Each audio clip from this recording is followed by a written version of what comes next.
How you doing? I'm doing well. I'm doing well. You said good morning. What time is it where you're at? It's just gone 9 a.m. Oh, okay. It's 7 p.m. where I'm at. All right, where are you at? I'm in Ohio, in America. Oh, yeah, I'm in Sydney, Australia. Oh, okay. That would explain it. Yeah, Right. Is it all right if I jump right in with my questions? absolutely. All right. Well, I watched The Secret Kingdom earlier today and I absolutely loved it. It was just like the precious little story I needed today. So thank you for that. Oh, thank you. Oh, no, thank you. That's what wonderful feedback. That's fantastic. Um, what were some of your inspirations behind creating it? For this film, I actually tried to stay away from too many inspirations. I just really wanted to focus on sort of the underlying narratives of the story and the sort of the psychological issues that are inherent with our protagonist. But I'm also a child of the 80s, so I can never quite get away from all of those influences as well. They're obviously buried deep within me, and that would be Labyrinth and Star Wars and the Never-Ending Story and all those kind of things that inevitably seem to pop up in my work. I love it. Um, and I know you more from your visual effects work. So what has inspired you to start branching out and writing and directing your own films? I actually started doing that about 10 years ago. I mean, from a visual effects standpoint, um, I think anyone who gets into visual effects or acting or anything really wants to be part of the filmmaking process. Um, and most animators get into sort of the animation side of things because they want to make things, and they probably want to make things when they can't convince anyone else to go and make them with them. So animation is a very solitary kind of activity, but it was something that I mean, look, I remember watching Star Trek on television and just going, I want to do that. Whatever that is, I want to do that. So I was certainly drawn to the effects side of things because it was the big ticket wow factor at the time. But it was obviously a major part of filmmaking. I mean, once Jurassic Park hit, I mean, visual effects changed the face of cinema forever. And for me, I saw that as a way in to really look at making my own things. And then my opportunity hit around about 20, 2010, I think it was. I'd been pitching shows, TV shows, but I came across a wonderful person who his filmography was just ridiculous. And he gave me the right tip and the right encouragement at the right time. And I took a punt and made my first feature. That's awesome. Mm. Um, and the visual effects with The Secret Kingdom were incredible. Um, how much of a hand in that did you have? A very big hand. Very big. Yeah, I was pretty well single-handedly responsible for every shot. I've got 30 years of visual effects behind me. I had a small team working on key elements, but yeah, I was across everything, and it was it was the new technology that allowed me to do this as well. I mean, this really was a paradigm shift to previous films.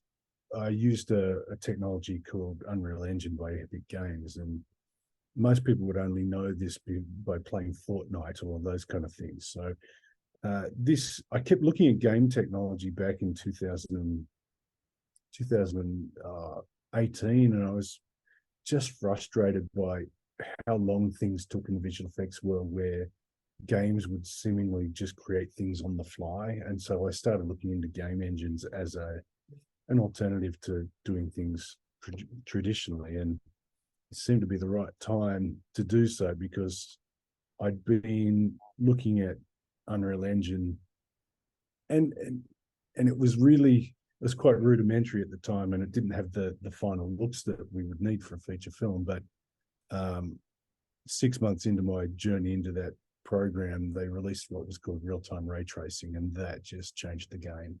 So I can now sit with these characters and direct them live within the computer, seeing what they actually look like. It's not wireframes anymore or grayscale models and, you know, sort of saying to yourself, oh, in 2 weeks that's going to look great. It just looks great. And I can move lights around. Basically I can be the cinematographer, the, you know, the grips, the everything within the computer, and it all just happens in real time in front of me, and it's wonderful. That is really cool. Um, how quickly does this technology evolve?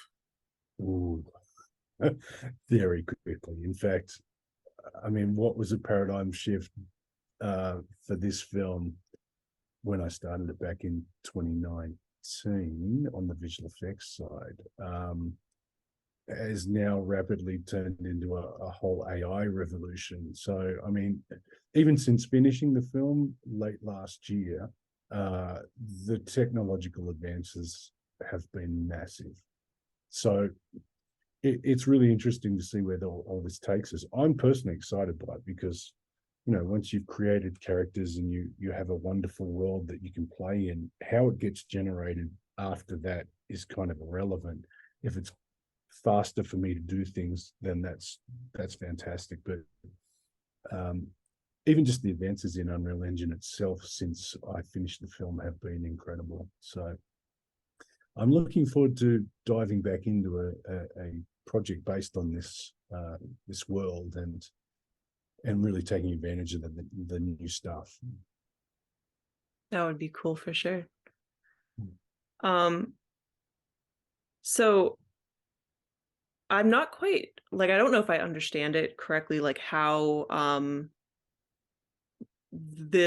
a movie with very heavy visual effects gets put together like this. So is this something where the visual effects is created simultaneously while the actors are acting, or is it something where it's like actors first then visual effects, or vice versa? Like, how does it work?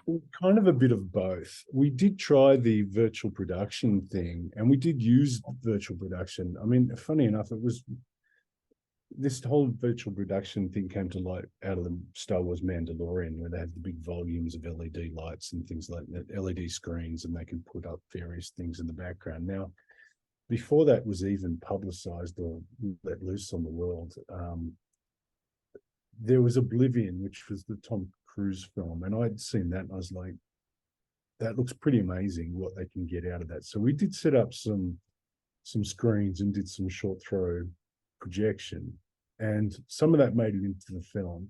So it gave the kids in particular something to play off. So we had the visual effects environments being developed concurrently with the shoot, and we could put those up, see how they're looking. In some cases, they ended up being in the final film. And I mean, the advantages are evident, but the disadvantages are quite vast as well. Like once you put something into a background, unlike a green screen, it's baked in, you're stuck with it. So I did also shoot the entire film as green screen as well. And most of it is actually green screen in the end because it was just far more flexible. And I was able to actually put the kids in the Unreal Engine environment and treat them like characters within that world as well. So how does it get put together? Well, my editor takes basically a bucket of green screen Lego and pieces together something that looks like a film. So he did, yeah, my editor, Joe Morris, did an incredible job at doing that. They did for sure. When you were having your actors react to things that would be fully CGI and stuff like that, what did you use? Because I know some sets use like tennis balls, others use like full like blue or green suits. What did you use? We used everything from just light stands and pasting markers in the wall. We were in a studio, so it was a very controlled environment. So I mean, I could use a laser pointer and just say to the kids, okay, that item there, that's your eye line for this particular scene. I mean, there was so much moving around that, yeah, we didn't use tennis balls, all those kind of things. The more things you put into the set, the more you've got to paint them out as well. So Mm. um, some of the things we were just able to give kids different eye lines that would converge upon the character. So if two people are standing here, obviously, and the character's in the middle, then their eye line is going to be different to each other. So you can't just say, well, both look in that direction. You've got to actually converge them if they're looking at something closer in the foreground. So it's you either put something in the foreground, which you've then got to paint out later, which can be a problem, or you just work out the line of sight for each of them and shine a laser pointer. It's pretty high tech stuff.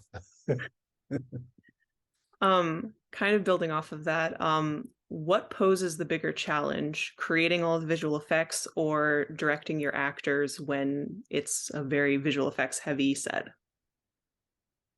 um, Look, the visual effects take the most amount of time. They really do. I think the problem with visual effects is that when you can create anything, you can create anything. And that whittling that down into what actually serves the narrative is sometimes a little hard.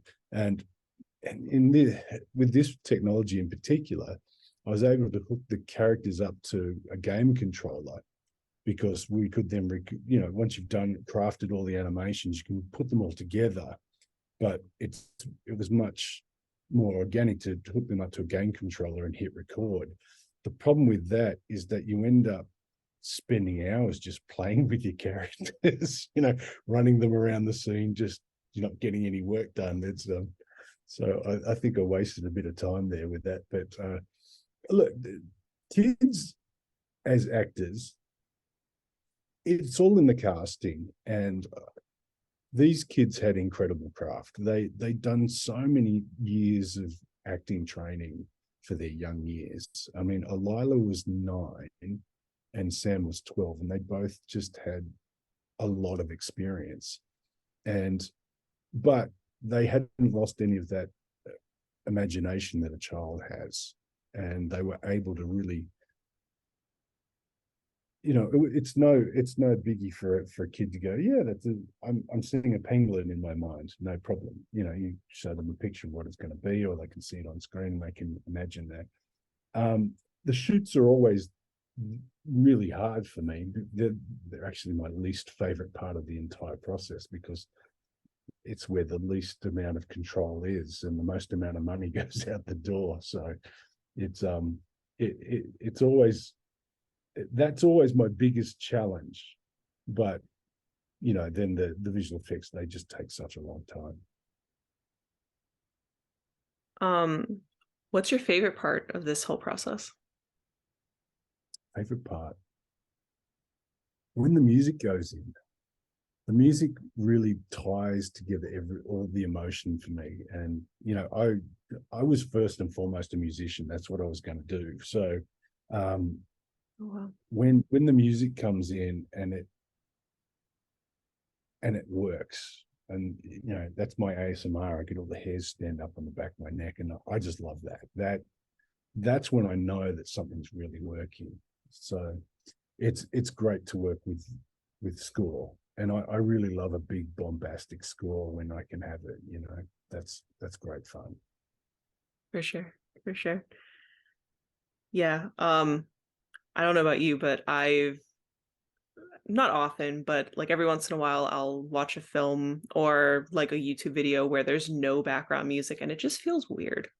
So when there's Yeah, sport, it's yeah, absolutely. Yeah, it can feel odd. It can feel really. Yeah, it hasn't got that magical quality. Music gives a magical quality to things. It is a fine line though. You don't want to tell the audience what to feel all the time, but I suppose once again, it harks back to my tastes of when I was a child, and all those kind of movies. They just had score throughout. So yeah. um so what's up next for you? We're embarking on The Secret Kingdom as a series. So Oh, that's we're actively looking at. So that yeah, that'll take a bit of time, but that's what's next.